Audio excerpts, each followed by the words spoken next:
DSW, Designer Shoe Warehouse, is the one-stop shop for all your footwear needs. With sneakers, boots, and everything in between for every style, mood, and occasion, you'll definitely find shoes that get you at prices that get your budget. DSW has what you need, but more importantly, they have what you didn't even know you wanted. You never know what you'll find at DSW. Find the shoes that get you at prices that get your budget at DSW stores or DSW.com.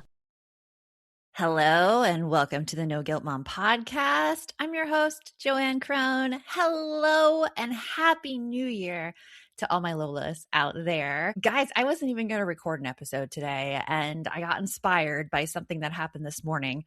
And I got all excited and I'm like, I'm just going to go on and I'm going to talk to you like I talk to all my Lolas and my Joe with Joes in our, gosh, it's so hard to explain. So here we go.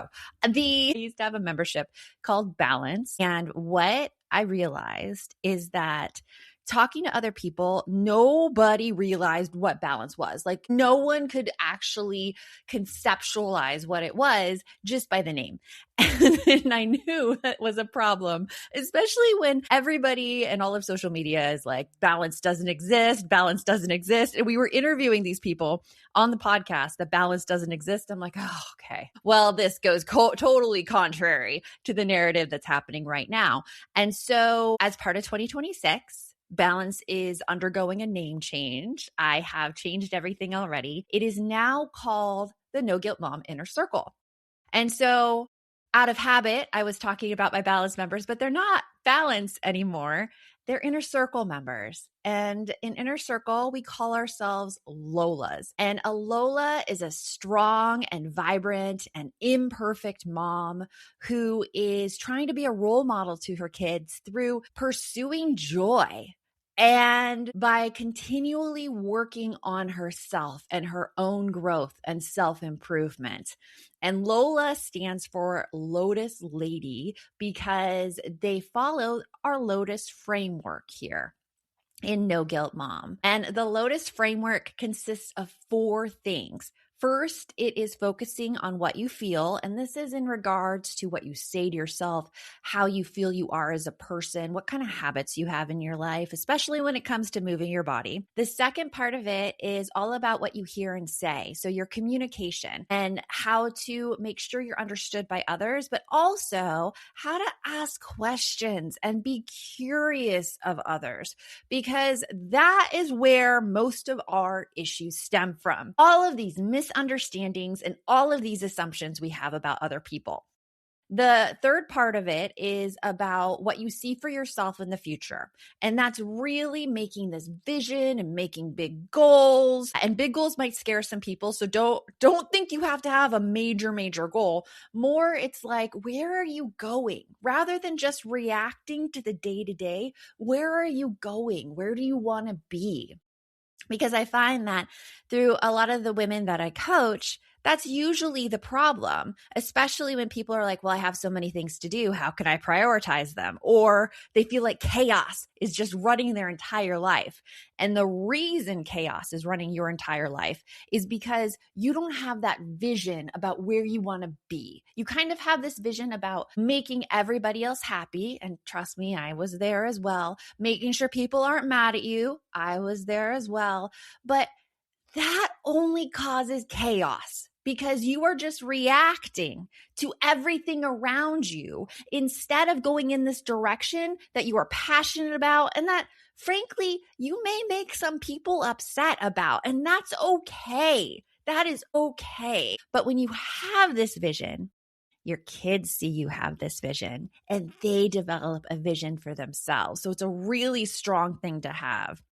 And the fourth part of the Lotus framework is all about boundaries and knowing what to say no to, knowing what you have as a priority so that you can go forward and be like, no, that doesn't serve me, or no, this is holding me up.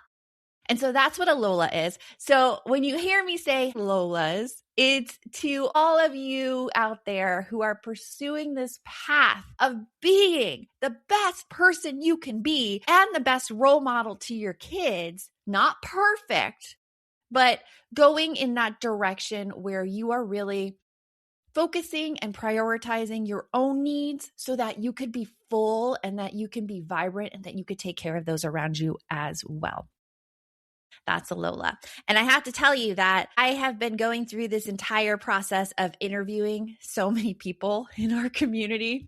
I've been working with a business coach because if you listened to my episode last week, it was all about how I had to let go of my team. Things just weren't working in our business and the money went down and I simply didn't have the funds to keep going forward with the team. So it's all on my own now with a business coach, and the business coach has been telling me to reach out and interview people in the community and see what people need. So if you ever get an email from me being like, hey, do you want to jump on a Zoom call? It is from me. I just ask a lot of questions and get to know you and get to know what you need. They've been really, really enlightening for me, these calls, because what I found is that the biggest thing you're struggling with right now is this sense of chaos all around you, this loss of control, this too many things on your plate. You're trying to juggle all the balls and trying not to let any of them drop. And as a result of that, you feel exhausted. And you're also probably yelling because of it. You're losing your cool because your capacity, you are maxed out. And I've been asking a lot of people, well, have you heard about balance? Now the inner circle. And they've said, yes, but I can't add another thing to my plate. And I get that. I really, really get that. The thing I'm going to talk with you about today, something that I realized, is that when you change your thought process, when you change your inner self, your entire world changes around you.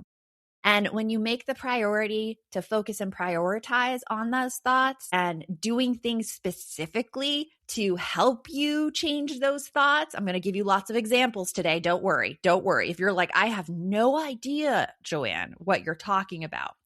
Let me give you this quick little snippet.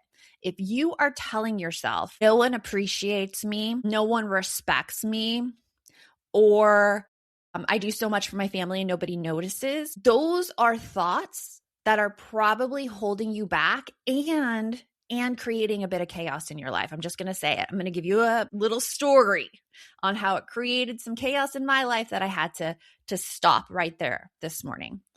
So focusing on that, it changes your entire perspective, your entire outlook. So I'm starting a new program here, and I'm just going to talk about it really quick, and then we're going to get on with the episode. It's called the No Guilt Mom Circle. So we have inner circle, and we have this circle. And the No Guilt Mom Circle is for moms who feel like they can't add so much onto their plate right now. It is a 1 hour a month session where you get to get on live with your fellow Lolas, and I'm purposely scheduling them for evening so that as many women can get on as possible after work. And we're just going to focus on one thing. And this year, this month, January, we're focusing on vision boards and creating that vision that you want for your life. Because remember, if you are right now in the state of chaos and you think you're going towards all these different things, it's not going to work.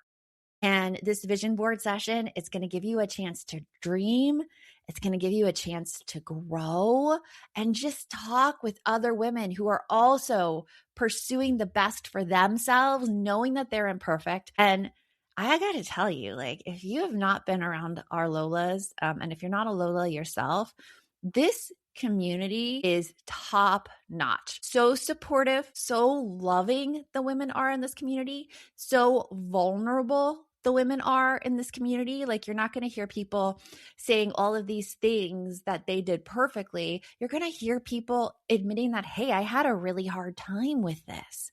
Because when we admit our vulnerability, that's when we become so connected and so powerful and such a force. And that is when we create the most growth in ourselves. Nobody cares about the perfect people. Gosh, I am not perfect whatsoever, because perfection isn't a way of connection. Nobody wants to be friends with that person who has everything together, because they will automatically compare themselves to everything that person does right and not be able to share their challenges and their struggles. And challenges and struggles are how you connect with other people. So today we're going to dive into some thought processes that might be holding you back in your life, specifically among guilt. And I have a story for you right after this. This podcast is supported by MIDI Health. Are you in midlife, feeling dismissed, unheard, or just plain tired of the old healthcare system? You're not alone. In fact, even today, 75% of women seeking care for menopause and perimenopause issues are left entirely untreated. But it's time for a change. It's time for MIDI. MIDI's not just a healthcare provider. It's a women's telehealth clinic founded and supported by world-class leaders in women's health. Their clinicians provide one-on-one, face-to-face consultations where they truly listen to your unique needs. They offer a full range of holistic, data-driven solutions that isn't one-size-fits-all care. This is care uniquely tailored for you. At MIDI, you will find that their mission is clear: to help all women thrive in midlife, giving them access to the healthcare they deserve. Because they believe midlife isn't the middle at all. It is the beginning of your second act. Ready to feel your best and write your second act script? Visit joinmidi.com today to book your personalized, insurance-covered virtual visit. That's joinmidi.com. MIDI, the care women deserve. I've been thinking about 2026, and one of my big goals is finally starting a real travel fund. Like, not just a maybe someday fund or like book the vacation and then hope you have all the money to pay for it, but one that actually makes the trip happen, because I don't want money stress deciding what we say yes to anymore. Managing your money doesn't have to be a struggle this year. Monarch is the all-in-one personal finance tool designed to make your life easier. It brings your entire financial life, budgeting, accounts and investments, net worth, and future planning together in one dashboard on your laptop or phone. Start your new year on the right foot financially and get 50% off your Monarch subscription with code NOGUILT. And let's be real, typically New Year's resolutions don't last past February, because when you make them, there's usually wishes. You make wishes, but there's no solid plan. Monarch helps you set realistic financial goals based on your actual life. In fact, in a 2025 survey, Monarch helped users save over $200 per month on average after joining. This new year, achieve your financial goals for good. Monarch is the all-in-one tool that makes proactive money management simple all year long. Use code NOGUILT at monarch.com for half off your first year. That's 50% off your first year at monarch.com with code NOGUILT.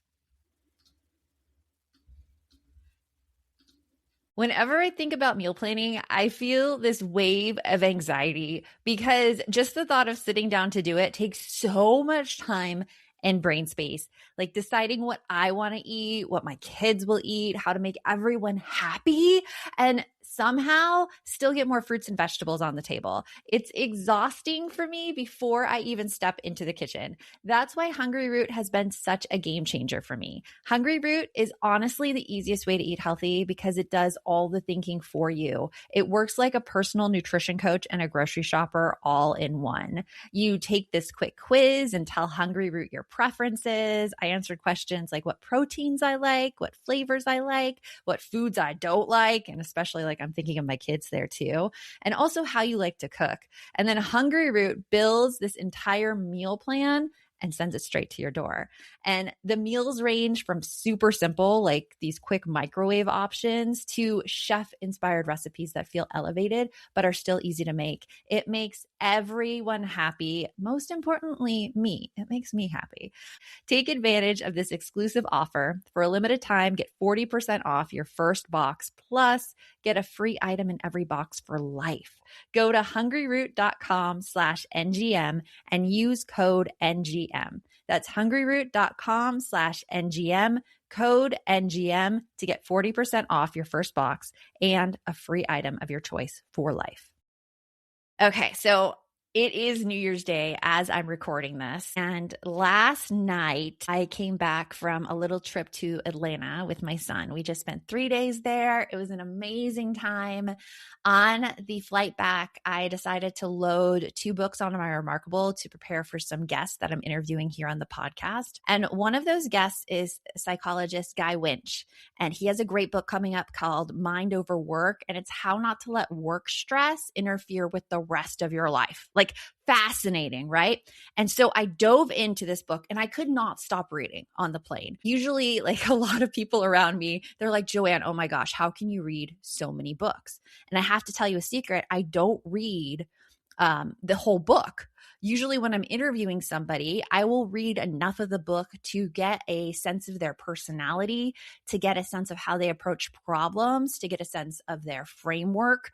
And then I will stop and I'll go into the interview with that.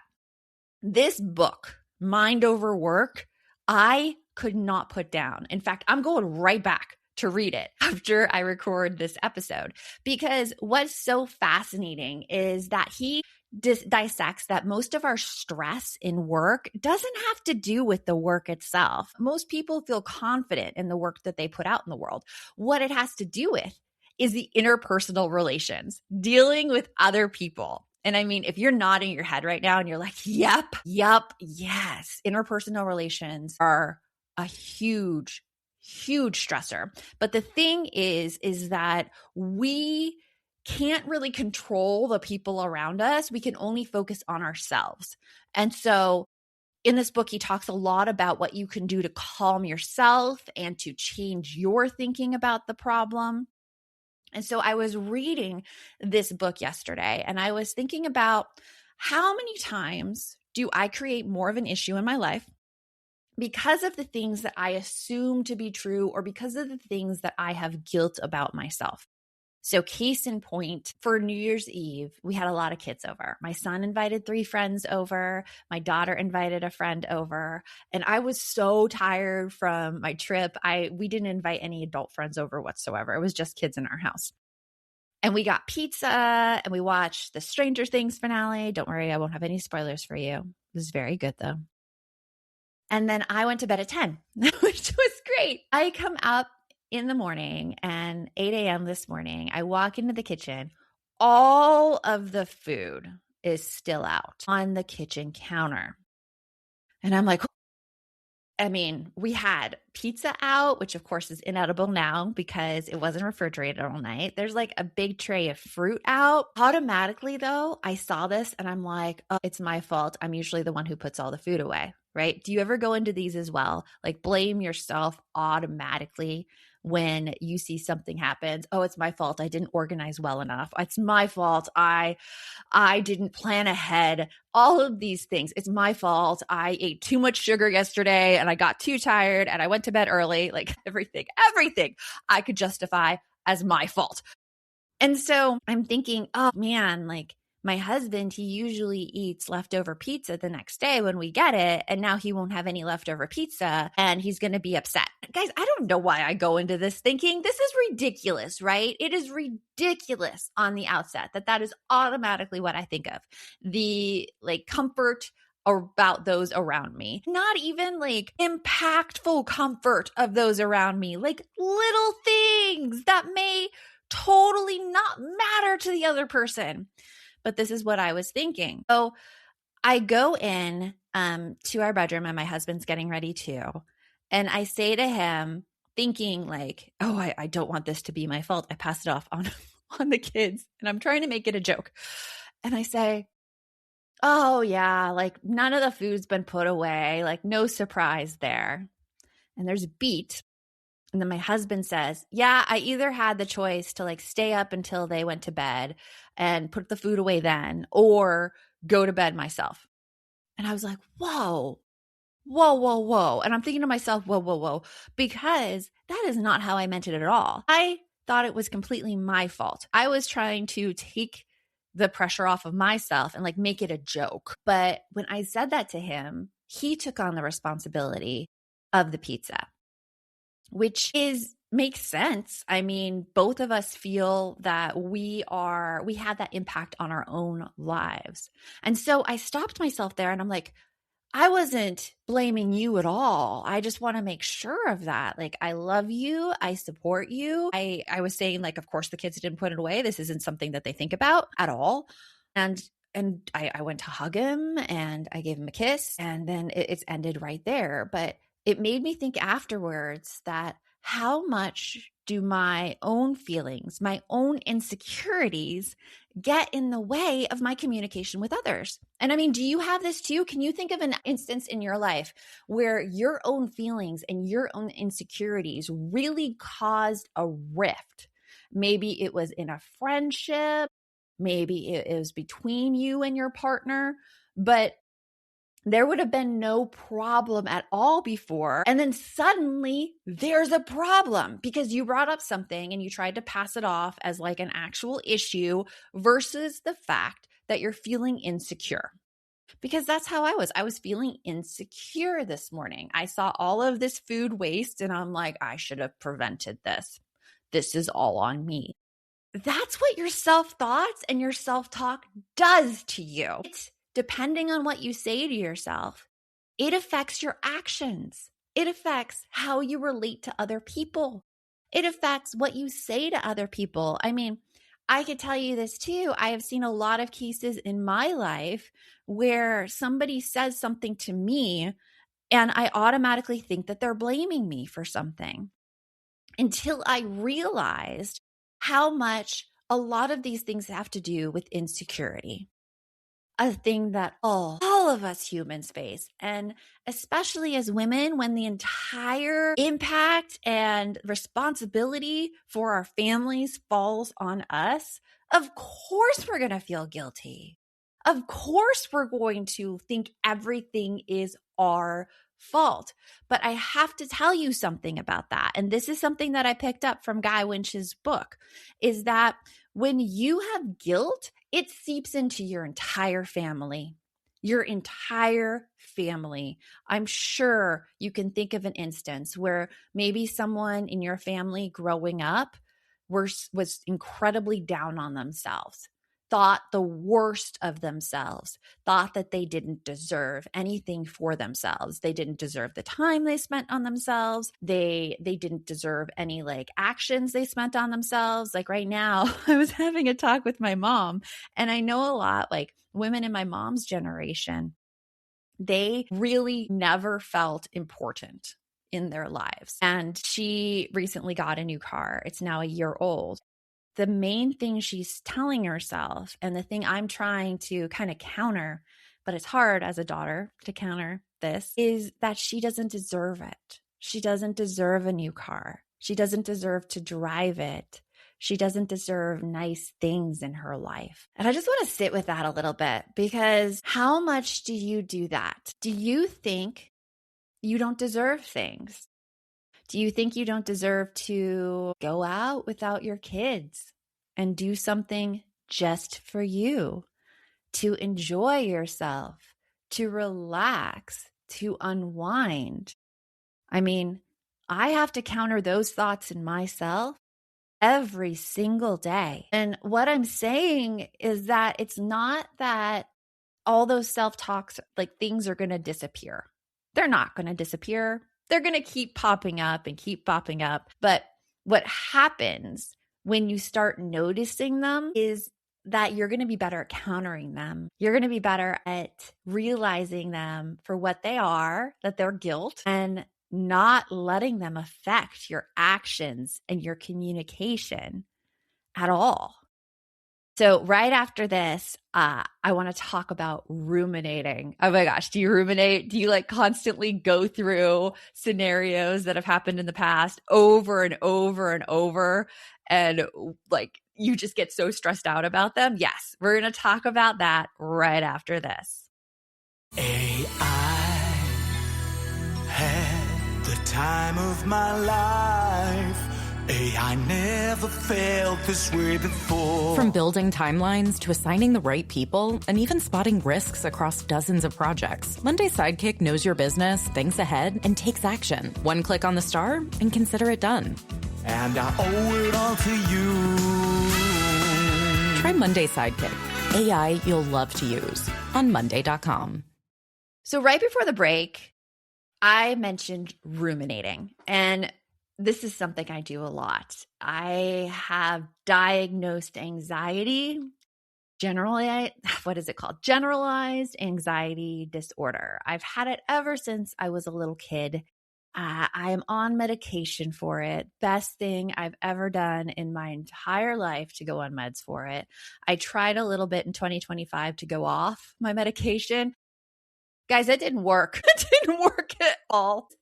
I was a mess. All of those like thoughts and intrusive thoughts and feelings and that self-talk, we like to call it Bob in the inner circle. Bob, he is the voice that constantly tells you how much you're screwing up.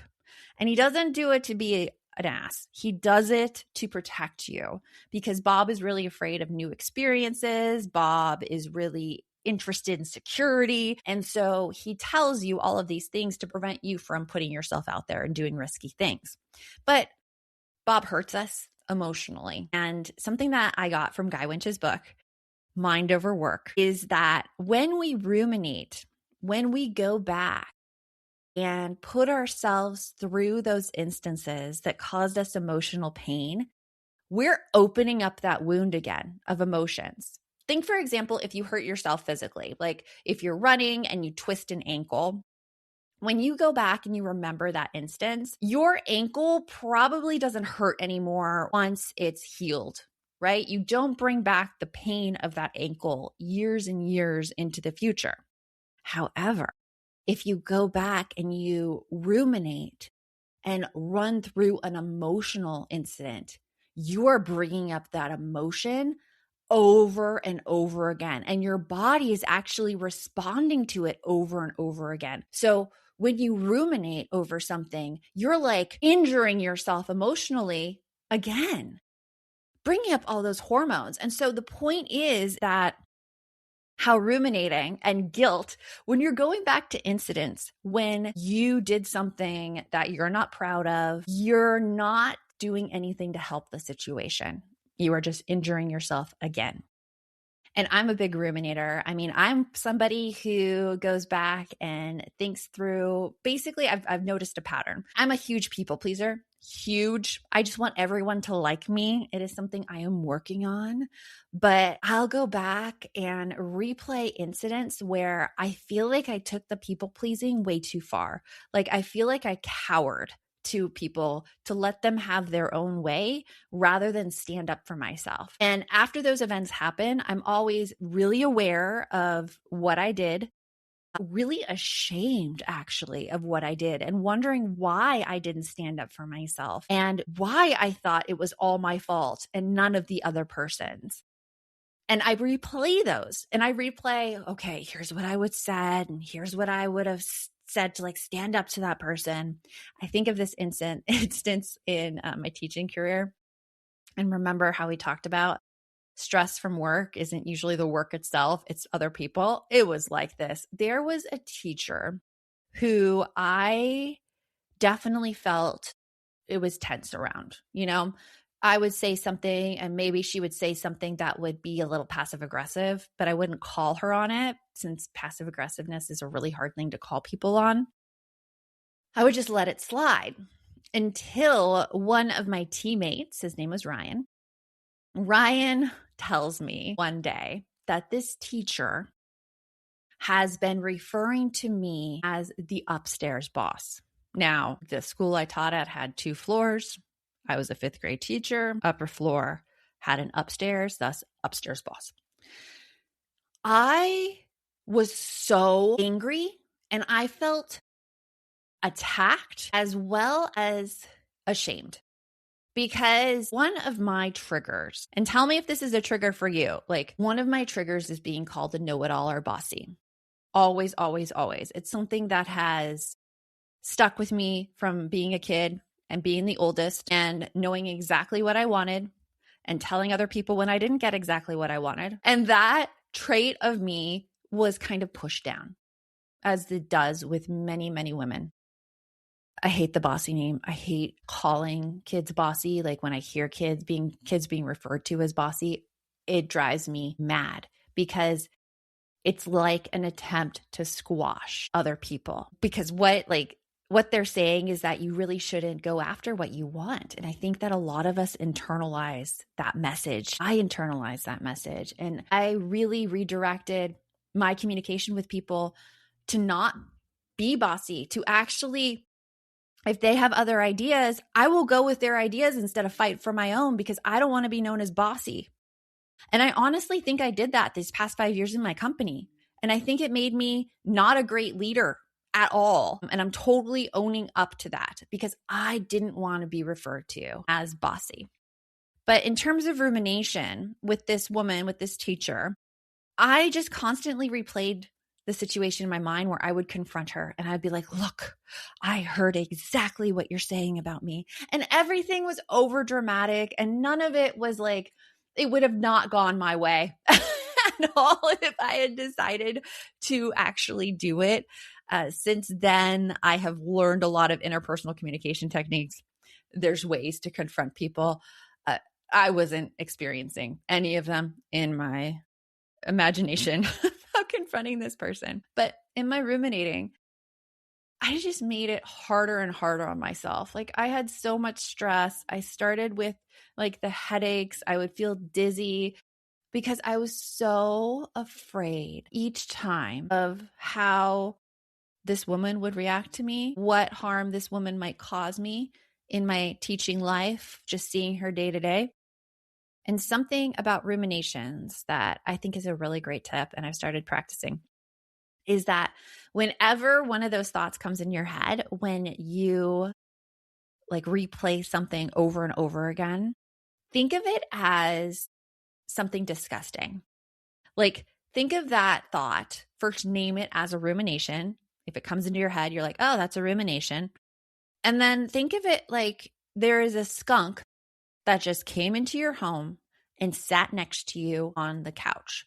Like, of course, you don't want that skunk in your house. That skunk smells. That skunk's gonna like stink up all the furniture. You want that thing out as fast as you can. And so you shoo it out of your house. And that's exactly what to do when you come across a rumination. Name it, oh, that's a rumination. And then envision the skunk that you just shoo out of your house.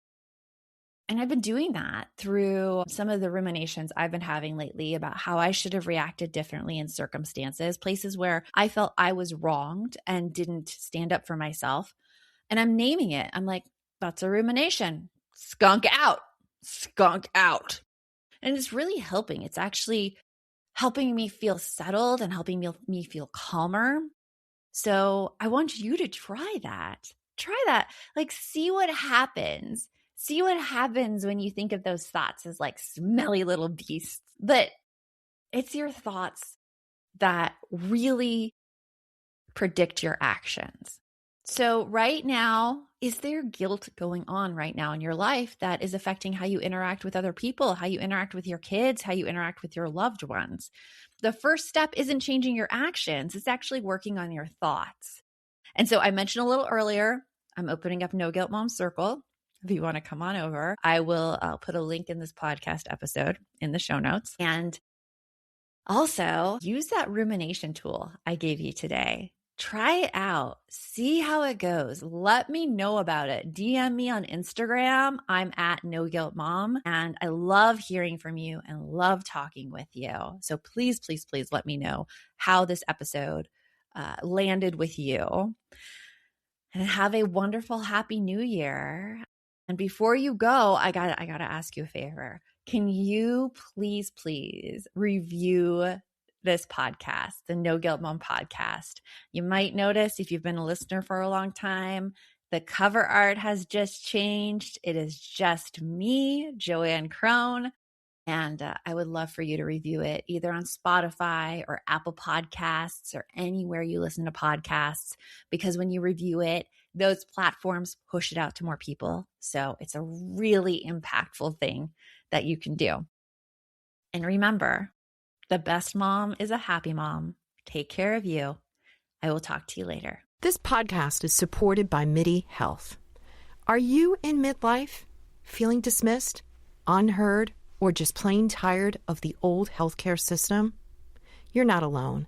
In fact, even today, 75% of women seeking care for menopause and perimenopause issues are left entirely untreated. But it's time for a change. It's time for MIDI. MIDI's not just a healthcare provider.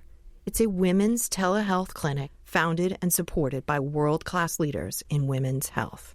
Their clinicians provide one-on-one, face-to-face consultations where they truly listen to your unique needs. They offer a full range of holistic, data-driven solutions that isn't one-size-fits-all care. This is care uniquely tailored for you. At MIDI, you will find that their mission is clear: to help all women thrive in midlife, giving them access to the healthcare they deserve. Because they believe midlife isn't the middle at all. It is the beginning of your second act. Ready to feel your best and write your second act script? Visit joinmidi.com today to book your personalized, insurance-covered virtual visit. That's joinmidi.com. MIDI, the care women deserve.